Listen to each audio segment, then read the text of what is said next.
En diversas culturas, el Consejo de Ancianos es el que toma las decisiones importantes para la comunidad, porque se reconoce en ellos la sabiduría adquirida durante la vida y la integridad que irradian sus acciones. En nuestro país contamos con hombres sabios que han optado por llevar una vida sencilla y compartir sus experiencias y conocimientos con cariño. Gastón Siglet, 91 años, profesor de la Universidad Católica. Sus clases apuntan a despertar en los jóvenes la capacidad de interpretar los símbolos que se encuentran tanto en los cuentos como en el cine, ofreciendo un espacio de reflexión y autoconocimiento. Tres hombres sabios que son un referente de vida en tiempos de confusión. Es hora de escuchar a nuestros ancianos con el corazón abierto para encontrar el consejo que necesitamos.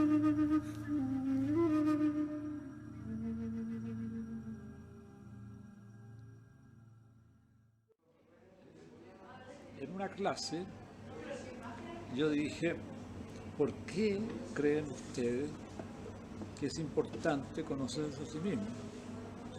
Pregunta que lleva involucrada otra pregunta. ¿De dónde viene la posibilidad de conocerse a sí mismo a través de un largo proceso? Y pregunta que lleva además involucrada otra, que sería esta. ¿Por qué es posible que alguien llegue a no conocerse nunca a sí mismo? Esa es la pregunta clave, esa es la tragedia humana. Entonces los alumnos dieron varias respuestas, pero ninguna le ayuntó porque la respuesta es muy simple. Según la psicología desde el siglo XIX hasta nosotros, está claro que la psique humana tiene una parte consciente y una parte inconsciente. La parte inconsciente es desconocida para nosotros, pero actúa sobre la parte consciente alienando nuestra conciencia, condicionándola. Por ejemplo, uno puede tener un trauma de la infancia, que es una especie de herida que se hace en la psique, y esa herida va al inconsciente y va determinando el carácter de la persona. O sea, esa herida siempre va a seguir actuando sobre la manera de pensar y de actuar de esa persona. Siempre va a estar ahí, mientras no la haga consciente. Entonces, esa posibilidad de que un contenido de la conciencia sea inconsciente y te pueda alienar parte de la conciencia, ahí está la posibilidad de conocerse a sí mismo y también la posibilidad de que tú no llegues nunca a conocerte a ti mismo y te mueras sin saber quién eres en el fondo. Esa es la posibilidad, digamos, ahí se plantea el problema. Y la sabiduría tradicional normalmente plantea este problema como un deber moral. O sea, el hombre está moralmente obligado a madurar psicológicamente, haciendo conscientes sus pulsiones inconscientes. Porque si llega a la edad madura, sin haber hecho consciente lo que en él es consciente, su conciencia va a estar tremendamente condicionada por complejos, recuerdos, traumas, y él no va a saber nunca de dónde proceden estos impulsos, y ni siquiera se lo va a plantear como problema. Y eso va a condicionar en sentido muy negativo la relación que tenga con otras personas. De ahí que es un deber moral hasta donde uno pueda, porque sigue siendo la psique un misterio, un abismo sin fondo, porque hay mucho más de lo que uno llega finalmente a ser consciente. Pero creo que lo principal uno lo hace consciente. Ahora también existe un inconsciente colectivo, y ahí tu conciencia puede ser condicionada por el inconsciente colectivo, pero eso ocurre a nivel social. O sea, hay en Alemania, antes del año 30, un caballero agricultor que era un buen padre de familia, un buen esposo, un tipo común y corriente, buena persona, con cierto estatus económico, y que nunca había cometido ningún acto reprobable, que era un hombre moral, y que de repente escuchó un discurso del Führer y se transformó en el hombre más malo del mundo, Heinrich Himmler. Ahí lo tienes tú, habiendo sido un burgués ejemplar, buen esposo, buen padre, buen trabajador, honrado, todo lo que tú quieras. Y se transformó en el hombre más malo que Hitler todavía. Él inventó la SS, o sea, el batallón de asesinos, y él inventó los campos de exterminio. Y él dio la orden de eliminar al pueblo de Israel, entero, como pueblo. Y no solo a muchos prisioneros franceses, norteamericanos, rusos también. Entonces ahí que está actuando el inconsciente colectivo. ¿Por qué? Porque eso le está ocurriendo a todos los alemanes al mismo tiempo. Gente que era absolutamente común y corriente se transforman en monstruos cuando oyen hablar al Führer. Entonces el diagnóstico de Jung para el caso, ¿no? La derrota de Alemania en la Primera Guerra y el Tratado de Versalles tan humillante, como que eliminó la cultura cristiana tradicional de ese país, ¿no? Y emergió del inconsciente colectivo la necesidad de, como se dice, reinstaurar el orden espiritual anterior a la evangelización, o sea, promoción de la raza superior, del guerrero germano, de la mitología. Y en eso era iniciado la SS, es decir, el batallón como de élite, que asumía la nueva mística, acompañada de un despliegue gigantesco de emblemas, de ceremonias con antorchas en las noches, pura magia, ¿no es cierto? Pura magia. Entonces todo eso emergía del inconsciente colectivo del pueblo alemán. La SS, cuando entraba alguien a la SS, el primer juramento que tenía que hacer era renunciar a la cultura cristiana tradicional y asumir la mitología de los pueblos germánicos. Es el primer juramento que tenían que hacer. Y Jung alcanzó a ver algo de eso. Y él lo dice en un libro que se llama Consideraciones sobre la historia contemporánea. Él dice, yo asistí, siendo muy joven, a las ceremonias que hacía el jefe de propaganda del Führer, que era Joseph Goebbels, de sacrificios de animales en altares a las divinidades germánicas. Y eso nadie me cuenta cuento porque yo lo vi con mis propios ojos.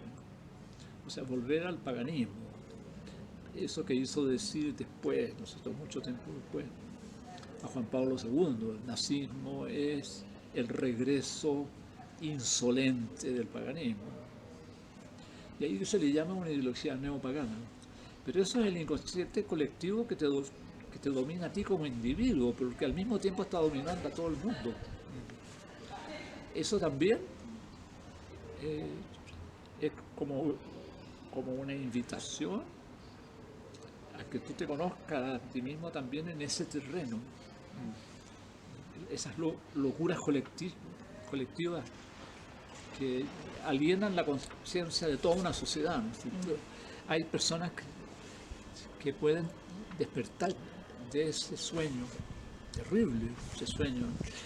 Me acuerdo que era un profesor aquí de apellido Krebs, que era decano de Historia y Geografía,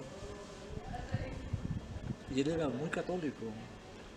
Me dice, yo era un niño cuando el Führer reunía en los estadios a la juventud hitlerista y yo iba justamente para darme cuenta de lo monstruoso que era el personaje. Y no sé por qué de repente yo terminaba así diciendo Heil Hitler y después salía del estadio y decía, pero ¿qué mierda me pasó? Porque veas tú el ascendiente mágico, satánico que este hombre ejercía sobre la enorme masa jóvenes, ¿no?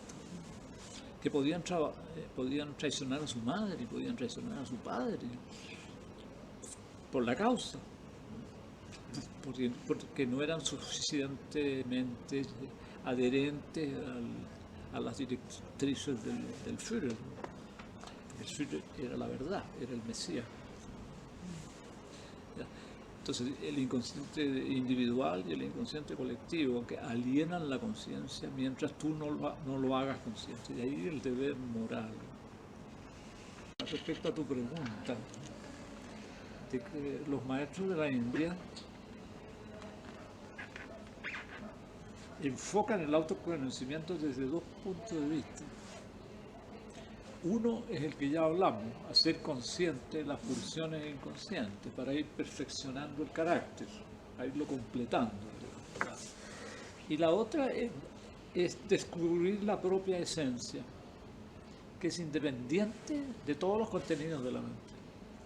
Y esa es la escuela de Ramana, que es la famosa vedántica, la meditación vedántica, que viene desde el tiempo de Shankara, del siglo VIII. Esa es la gran escuela. Por eso que tienes tú la fotografía de Ramana. Lo reconocí. Mira, la mejor fotógrafa de Ramana que he conocido. Bueno, él postula un tipo de meditación. Descubrir al sujeto que está detrás de toda la experiencia psíquica. O sea, todos tenemos experiencia psíquica. Todo lo que hacemos, todo lo que sentimos, todo lo que vivimos, a la larga son experiencias psíquicas. Todas tienen un contenido psíquico. Entonces, la psique es muy compleja. Pero el sujeto que está detrás es uno. Entonces, ese sujeto debe conocerse a sí mismo como tal. Pero para eso tiene que abrirse paso en medio de toda esta follaje, de toda la actividad psíquica. Entonces, la forma que lo dice Ramana, que fue un gran maestro, es tan simple.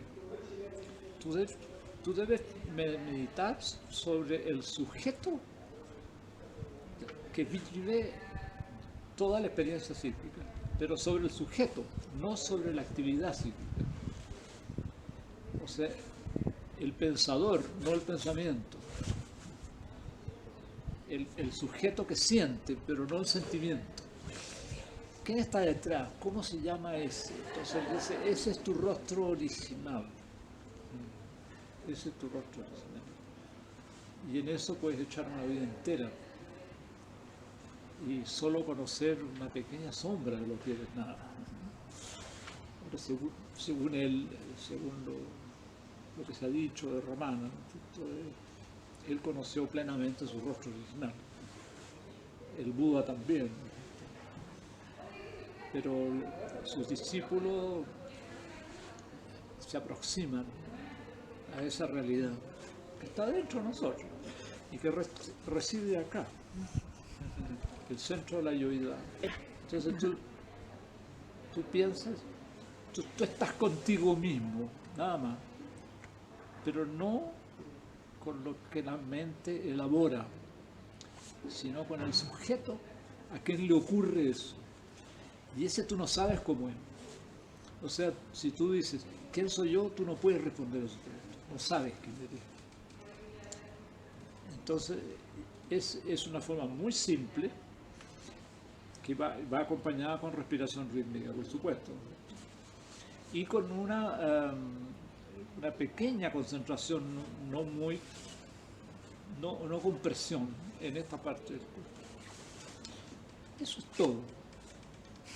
¿Y cuánto tiempo hay que hacerlo? Todo el tiempo, dice Ramana. Tienes que hacerlo todo el tiempo. Eso de estar contigo mismo y descubrir tu rostro original. Y dice, ahí vas a descubrir que eres Sat, Chit, Ananda, o sea, ser, conciencia, felicidad. O sea, la felicidad no viene de afuera. No hay nada que pueda hacerte feliz. La felicidad que vives está dentro de ti y la liberas. La felicidad debe ser liberada, no adquirida. Y solo adquiere felicidad pura el ser, el Atman que está dentro de ti. Ese ser que está detrás de toda la experiencia psíquica. Es cuando tú te acercas a él y te estableces en él, ahí eso es la verdadera felicidad. Esa es menos la doctrina de Ramana, ¿no?